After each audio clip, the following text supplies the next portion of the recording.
السلام علیکم، میں یاسمین آپ سبھی کا اپنے چینل وائی جی گریٹ میں خیر مقدم کرتی ہوں۔ خواجہ احمد عباس کا افسانوی مجموعہ ایک لڑکی، جو N T A NET J R F Urdu syllabus unit 6 میں شامل ہے۔ اس افسانوی مجموعے کا افسانہ عنوان ہے ایک لڑکی۔ پڑھتی ہوں، سنیے گا۔ ایک لڑکی۔ اس کہانی میں کوئی کریکٹر قطعی فرضی نہیں ہے۔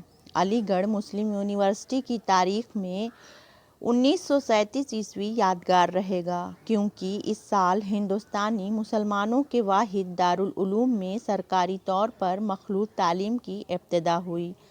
یہ قصہ بھی عجیب ہے کہ کس طرح یونیورسٹی کے ارباب حل و عقد اس سنسنی خیز تبدیلی کے لیے قانوناً مجبور کیے گئے۔ 99 سال پہلے ہندوستان کے مشہور قوم پرست جرنلسٹ اور سماجی کارکن سلیم الزماں صحافی نے مسلم یونیورسٹی ممبران کورٹ و ایگزیکٹو کونسل کے خلاف ایک مقدمہ دائر کیا تھا، جس میں ان بزرگان قوم پر قومی امانت کے خلاف ناجائز مصرف کے الزامات عائد کیے گئے تھے۔ سلیم الزماں صحافی کا دعویٰ تھا کہ مسلم یونیورسٹی کے نام سے جتنا روپیہ جمع کیا گیا تھا وہ مسلمانوں کی تعلیم کے لیے تھا، نہ کہ فقط مسلمان لڑکوں کی تعلیم کے لیے۔ اور حکومت نے جب یونیورسٹی کا چارٹر منظور کیا تھا تو اس میں بھی واضح کر دیا گیا تھا کہ یہ یونیورسٹی تمام مسلمانوں کی تعلیم کے لیے قائم کی جاتی ہے۔ یہ کہیں تخصیص نہ کی گئی تھی کہ مسلمانوں سے مراد فقط مسلمان مرد ہیں۔ اس دعوے کے ثبوت میں سلیم الزماں صحافی نے مشہور زبان دانوں کا فیصلہ پیش کیا تھا کہ لفظ مسلمان عورتوں اور مردوں دونوں کے لیے یکساں استعمال کیا جا سکتا ہے۔ اسی طرح اس نے مقتدر علماء دین سے بھی ایک فتویٰ حاصل کیا تھا، جس میں انہوں نے متفقہ طور پر اعلان کیا تھا کہ گو اکثر مسلمان مردوں پر کسی نہ کسی مولوی نے کبھی نہ کبھی کفر کا فتویٰ لگایا ہے، لیکن عورتوں کو ایک جماعت کی حیثیت سے اس وقت تک اسلام سے خارج نہیں کیا گیا تھا۔ اس پر سلیم الزماں صحافی کا دعویٰ تھا کہ اتنے عرصے تک یونیورسٹی کے دروازے لڑکیوں کے لیے بند رکھ کر ممبران کورٹ و ایگزیکٹو کونسل قومی روپے کے ناجائز استعمال کے مرتکب ہوئے ہیں۔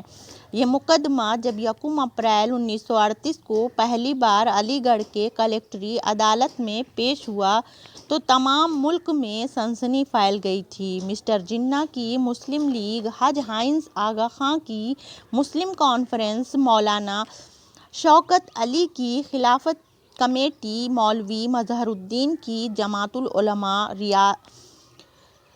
صدر یار جنگ کی مسلم ایجوکیشنل کانفرنس اور دیگر خالص اسلامی انجمنوں نے 13,257 جلسے کیے، جن سب میں کل تعداد حاضرین کی 13,150 نفوس تھی۔ اس کے علاوہ وہ سلیم الزماں صحافی پر 27 مفتیوں نے کفر کے فتویٰ لگائے اور 17 اخباروں نے اس پر الزام لگایا کہ وہ کانگریس سے روپے لے کر کھا گیا ہے۔ مسٹر جناح سے درخواست کی گئی کہ وہ اپنے 14 نکات میں ایک 15ویں نکتے کو اور شامل کر لیں کہ ازل سے لے کر ابد تک مسلم یونیورسٹی میں مخلوط تعلیم کبھی جاری نہ کی جائے گی۔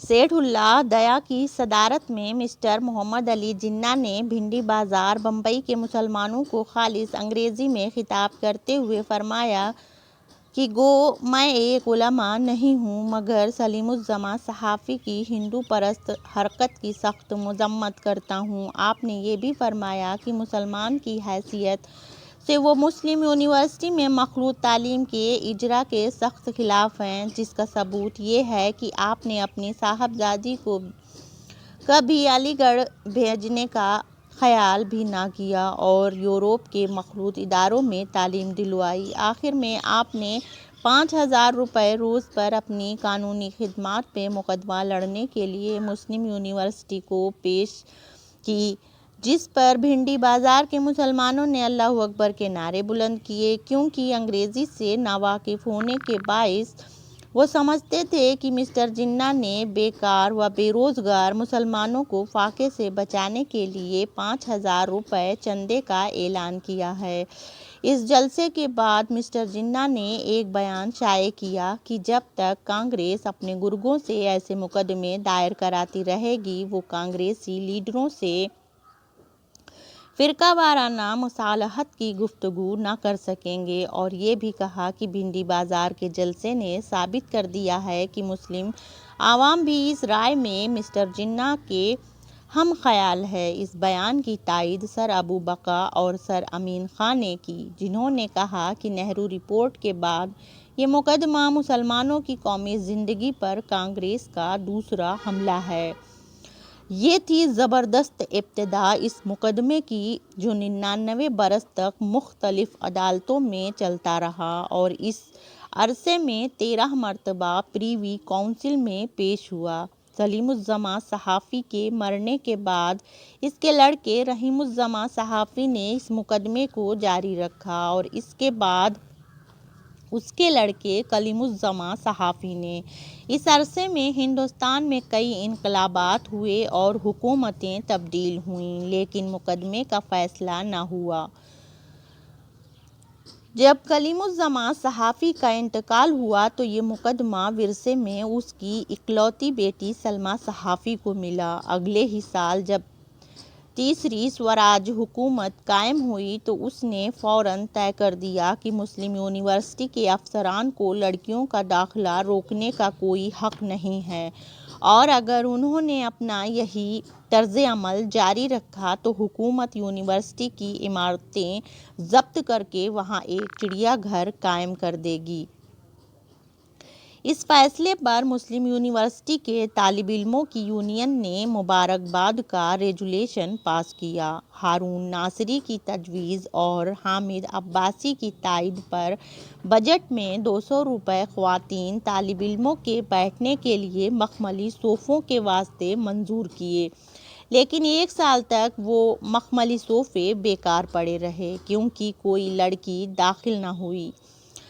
علماء نے فتویٰ دے دیا تھا کہ مخلوط تعلیم حرام ہے، اور مشکل یہ تھی کہ قدامت پسند گھرانوں نے ان فتووں کے ڈر سے اپنی لڑکیاں نہ بھیجیں، اور جو آزاد خیال لڑکیاں تھیں وہ علی گڑھ جیسی فرقہ پرور اور پرانے خیال کی یونیورسٹی میں داخلہ لینے کے خلاف تھیں۔ آخرکار گو وہ بھی اس دقیانوسی تعلیم کے خلاف تھیں جو علی گڑھ میں دی جاتی تھی۔ اگلے سال خود سلمیٰ صحافی کو وردھا کی قومی یونیورسٹی چھوڑ کر علی گڑھ میں داخلہ لینا پڑا تاکہ اپنے صنف کا حق قائم کرے۔ جس وقت سلمیٰ صحافی کے داخلے کا فارم یونیورسٹی کے پرو وائس چانسلر مولوی ابوالعلم کے پاس پہنچا تو وہ سخت پریشان ہوئے اور دوڑے وائس چانسلر شیخ رحیم الدین کے پاس گئے۔ وہ دونوں مخلوط تعلیم کے سخت خلاف تھے، لیکن سلمیٰ صحافی کا وظیفہ داخلہ کرنے سے انکار کرنا حکومت کے فرمان کی خلاف ورزی تھی۔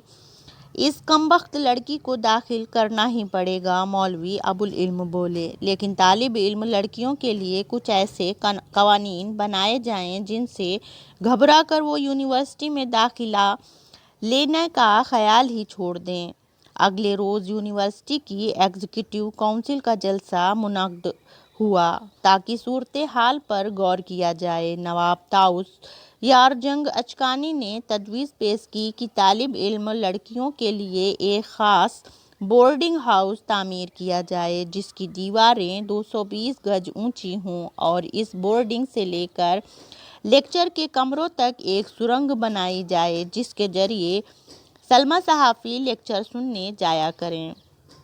اس کے علاوہ ہر لیکچر روم میں چاروں طرف سے ایک بند کوٹھری بنائی جائے جن میں سرنگ کا راستہ نکلتا ہو، اور اس کوٹھری میں بجائے دروازے یا کھڑکی کے 4 باریک سوراخ ہوں جن میں سے پروفیسر کی آواز پہنچ سکے۔ اس تجویز کی زبردست موافقت مولانا لقمان نے کی اور بال اتفاق رائے منظور ہو گئی۔ اس کے بعد پروفیسر عبدالصدیق رشیدی نے تجویز پیش کی کہ جس طرح طالب علم لڑکوں کے لیے سیاہ بند گلے کا کوٹ اور 18ویں صدی ٹرکی کی ٹوپی پہننا لازمی تھا، اسی طرح طالب علم لڑکیوں کے لیے کالا برقع پہننا لازمی قرار دیا جائے۔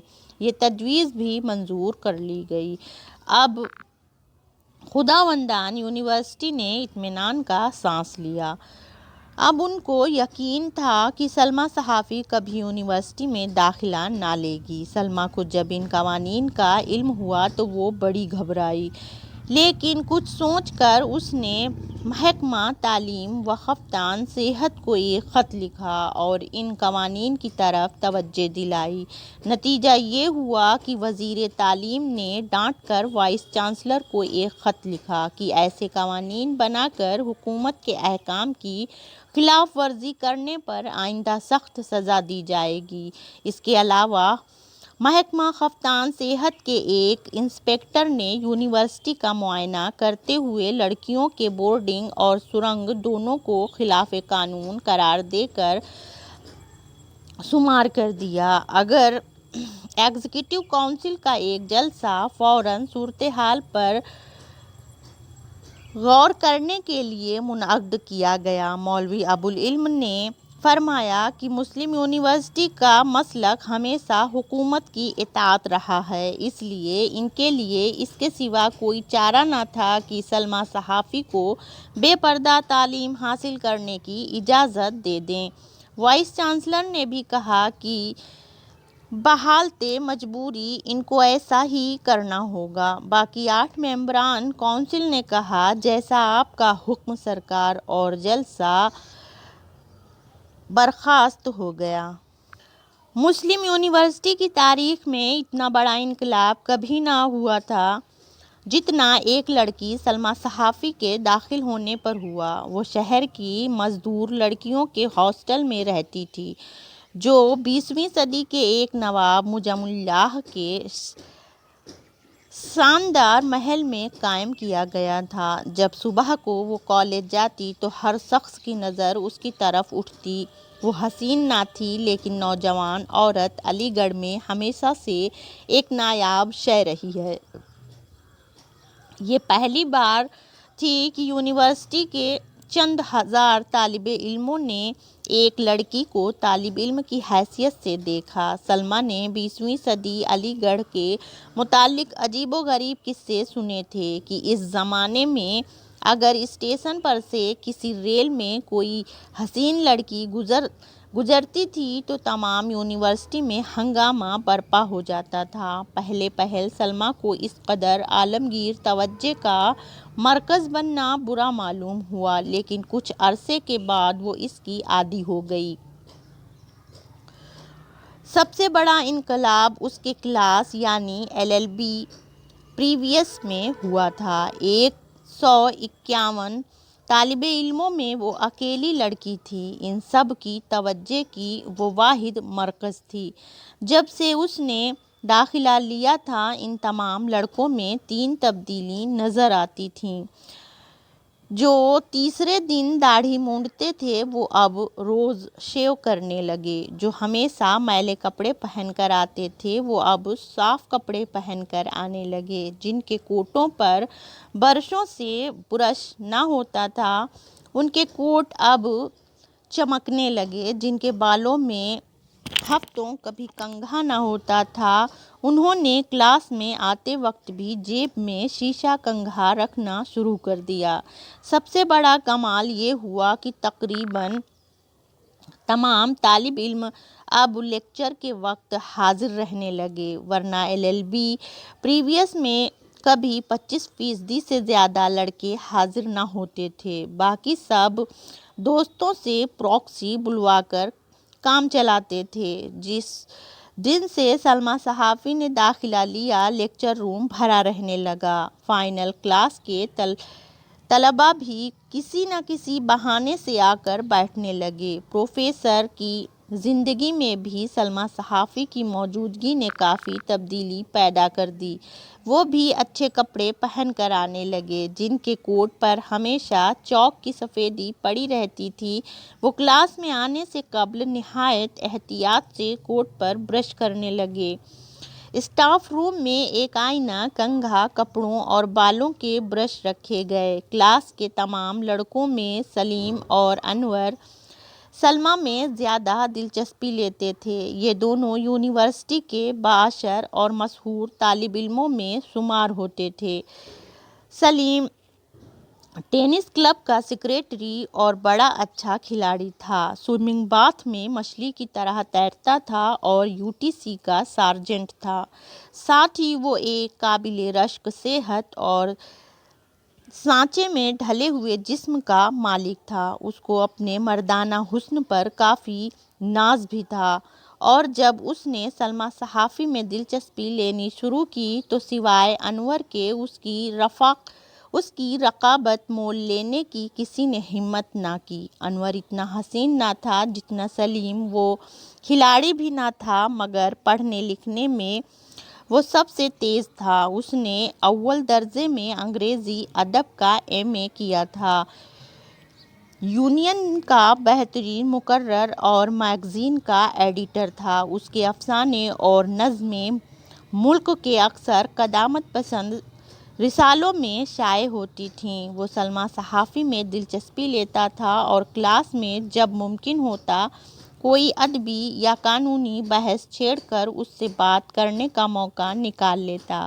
انور اور سلیم قدامت پسند خاندانوں کے لڑکے تھے۔ ان کے لیے عورت ایک نامعلوم جنس تھی، اس لیے وہ 20ویں صدی کے شاعر مزاج طالب علموں کی طرح ہر اس لڑکی میں جس سے کسی طرح ان کی ملاقات ہو جائے اس قدر دلچسپی لیتے تھے۔ ان کے کلاس میں ایک لڑکا احسان اللہ پڑھتا تھا، جس کی بدقسمتی سے 7 بہنیں تھیں۔ یہ سب لڑکیاں دہلی کی قومی یونیورسٹی میں پڑھتی تھیں، لیکن چھٹیوں میں اکثر علی گڑھ اپنے بھائی سے ملنے آیا کرتی تھیں، اس لیے کلاس کے تقریباً تمام لڑکے احسان اللہ سے دوستی گانٹھنے کی کوشش کرتے تھے۔ ہر موقع پر اس کی آؤ بھگت ہوتی اور نوجوان پروفیسر بھی اس کا خیال رکھتے۔ سلیم اور انور نے خاص طور پر احسان میں دلچسپی لینی شروع کی۔ سلیم اس کو روز ٹینس کھیلنے بلاتا اور کلب کی فیس اس کے بجائے خود دیتا۔ انور اصرار کرتا کہ احسان اس کے ساتھ مل کر امتحان کے لیے پڑھے۔ دونوں اس کی دعوتیں بھی خوب کرتے۔ شروع میں تو احسان ان سب عنایات کو دوستی پر محمول کرتا رہا، لیکن عرصے کے بعد اس نے محسوس کیا کہ یہ دونوں اس سے زیادہ اس کی بہنوں میں دلچسپی رکھتے ہیں۔ جس دن اس کی بہنیں دہلی سے آئیں، سلیم و انور اس کے ساتھ لگے رہتے اور اس کی بہنوں کی خاطر و مدارت میں ضرورت سے زیادہ انہماک دکھاتے، حالانکہ وہ سب مل کر ان دونوں کو بیوقوف بناتی تھیں۔ احسان ہمیشہ سے مفٹ واقع ہوا تھا۔ ایک دن جب اس کو انور و سلیم کی حرکتوں سے سخت کوفت ہوئی تو اس نے اپنی بہنوں کے سامنے ہی ان سے صاف صاف کہہ دیا، دیکھیے صاحب، اس وقت آپ دونوں بھی موجود ہیں اور میری بہنیں بھی۔ آپ کو ان میں سے جس سے دلچسپی ہو صاف کہہ دیجیے۔ ان کی مرضی ہو تو وہ آپ سے دوستی کریں، مگر مہربانی کر کے میری جان چھوڑیے۔ اس دن سے انور اور سلیم اور احسان اللہ کے تعلق کا خاتمہ ہو گیا اور ان کو کسی نئے شکار کی تلاش ہوئی۔ جب سلمیٰ صحافی نے داخلہ لیا تو دونوں نے علیحدہ کوشش شروع کی کہ اس سے دوستی بڑھائی جائے۔ ایک صبح خالی گھنٹے میں سلمیٰ برآمدے میں اکیلی کھڑی تھی۔ اس سے کچھ فاصلے پر لڑکوں کا ایک گروہ کھڑا اس کی طرف گھور رہا تھا۔ سلمیٰ کو اس قسم کی حرکتوں پر غصہ بھی آتا تھا اور ہنسی بھی۔ غصہ اس لیے کہ خواہ مخواہ اس کو کوئی کیوں اس طرح گھورے، اور ہنسی اس بات پر کہ علی گڑھ کے یہ تعلیم یافتہ لڑکے اس قدر دقیانوسی تھے، 21ویں صدی میں بھی ایسی حماقتیں کرتے تھے۔ اس کو اپنے ڈیسک پر اکثر گمنام عاشقانہ خطوط ملتے تھے۔ ایک بار تو ایک نامعلوم عاشق صاحب نے ایک قیمتی فاؤنٹین پین اسی طرح تحفے میں دیا تھا۔ روزانہ ڈیسک کے اوپر گلاب کے پھول رکھے ملتے، لیکن ان سب مجنون صنف حضرات میں سے کسی کی ہمت نہ پڑتی تھی کہ کھلم کھلا اس سے بات بھی کر سکے۔ سلمیٰ کھڑی ان سب باتوں پر غور کر رہی تھی کہ سلیم صاحب اپنا بہترین سوٹ پہنے، بالوں میں گھڑیوں، تیل لگائے اور فلم اسٹاروں کی جیسی مونچھیں بنائے نازل ہوئے۔ مس سلمیٰ صحافی، اس نے 20ویں صدی کے انداز میں اس قدر جھک کر کہا کہ سلمیٰ کو ہنسی آ گئی۔ آپ یہاں کھڑی کیا کر رہی ہیں؟ ہاں، وہ میرا مطلب ہے، آپ کوئی کھیل کیوں نہیں کھیلتی؟ دیکھیے، آپ کی رنگت زرد ہوتی جا رہی ہے۔ وہ آپ نے سنا ہی ہوگا، all work and no play makes Jack a dull boy. مجھے معلوم ہوا ہے کہ آپ وردھا ٹینس کی بہترین کھلاڑیوں میں شمار ہوتی تھیں، تو آپ ہمارے سوئمنگ باتھ کلب میں آج شام کو ٹینس کھیلنے آئیے نا۔ وہ سانس لینے کے لیے رکا تو سلمیٰ نے کہا، شکریہ، میں اب تک تو اس لیے کھیلنے نہ آئی تھی کہ شاید وائس چانسلر صاحب لڑکوں کے اخلاق خراب کرنے کے جرم میں مجھے یونیورسٹی سے نکال دیں۔ سلیم اپنے آپ کو آزاد خیال اور ترقی پسند سمجھتا تھا۔ ارے، آپ بھی کیا کہتی ہیں؟ کس کی مجال ہے کہ آپ کو یہاں سے نکال دیں؟ ہم سب یونیورسٹی چھوڑ دیں گے۔ آپ شاید مجھ سے واقف نہیں ہیں۔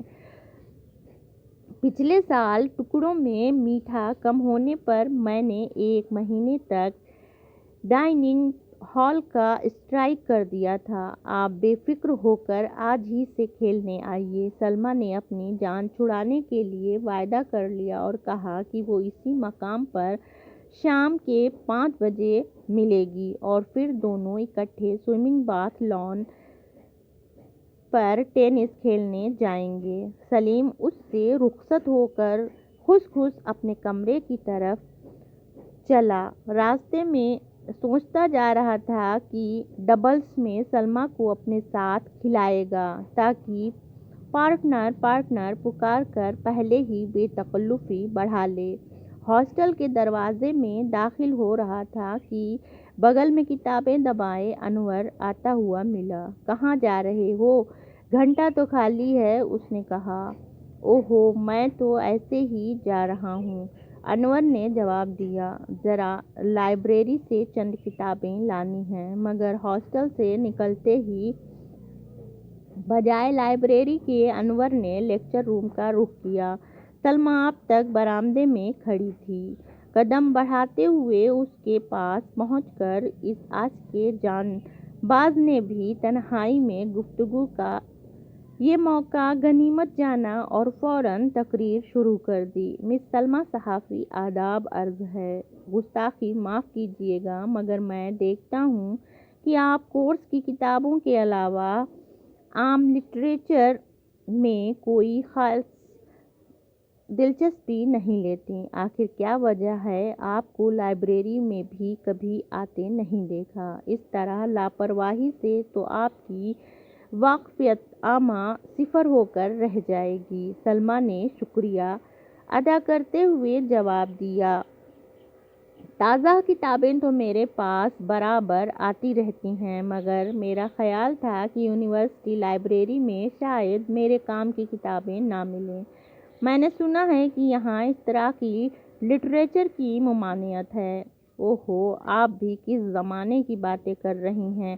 انور نے جلدی سے کہا۔ اب تو جب سے قومی حکومت قائم ہوئی ہے، ہمارے وائس چانسلر صاحب نے حکم دیا ہے کہ لائبریری میں انقلابی کتابوں پر سے ممانعت اٹھا لی جائے۔ ہاں، تو آپ میرے ساتھ لائبریری تشریف لے چلیے، گھنٹہ بھی خالی ہے۔ معاف کیجیے گا، اس وقت تو مجھے فرصت نہیں ہے، لیکن اگر آپ شام کو 5 بجے مجھے اسی جگہ ملیں تو ہم اکٹھے لائبریری چلیں گے۔ انور نے سوچا، یہ بھی اچھا رہے گا، شام کو جب سب کھیل کے لیے چلے جاتے ہیں، لائبریری تقریباً سنسان معلوم ہوتی ہے۔ سلمیٰ صحافی سے اکیلے میں خوب باتیں ہو سکیں گی۔ انور خوش آج ہی گھر میں بوریاں نہ ہوا گاتا ہوا اپنے کمرے میں داخل ہوا تو سلیم کو پریم نگر میں بناؤں گی گھر میں گاتا ہوا پایا۔ ان کے کمرے کا تیسرا شریک آزاد حب معمول پلنگ پر لیٹا ایک جاسوسی ناول پڑھ رہا تھا۔ جاسوسی ناول پڑھنا اور سونا یہ آزاد کے محبوب مشغلے تھے۔ وہ ان لوگوں میں تھا جو کسی شب حیات میں بھی امتیاز نہیں حاصل کر سکتے۔ نہ وہ پڑھائی میں ہوشیار تھا اور نہ اس نے میگزین میں کوئی مضمون لکھا تھا۔ ملتا جلتا بھی وہ کم تھا اور اپنے کمرے کے رفیقوں سے بھی وہ بوقت ضرورت ہی بات کرتا تھا۔ وہ خوبصورت بھی نہ تھا، چہرے پر موٹر سائیکل سے گرنے کے کئی نشانات تھے۔ سانولا رنگ تھا، معمولی قد، خشک اور سخت بال جن میں شاید دن میں ایک بار بھی کنگھا نہ ہوتا تھا۔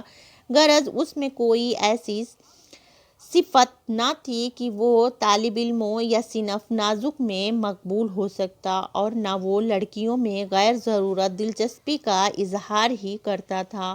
انور اور سلیم کے رومانی مشغلوں کو وہ غیر متعلق و دلچسپی سے دیکھتا تھا۔ نہ وہ اس کو اپنے رازوں میں شریک کرتے اور نہ وہ اس کی کوشش کرتا۔ آج سلیم اور انور کی غیر معمولی بشاشت سے معلوم ہوتا تھا کہ دونوں کو پھر رومانی کیڑے نے کاٹا ہے، مگر اس نے سوائے اللیک شلیک کے کوئی بات نہ کی اور اپنا جاسوسی ناول پڑھتا رہا۔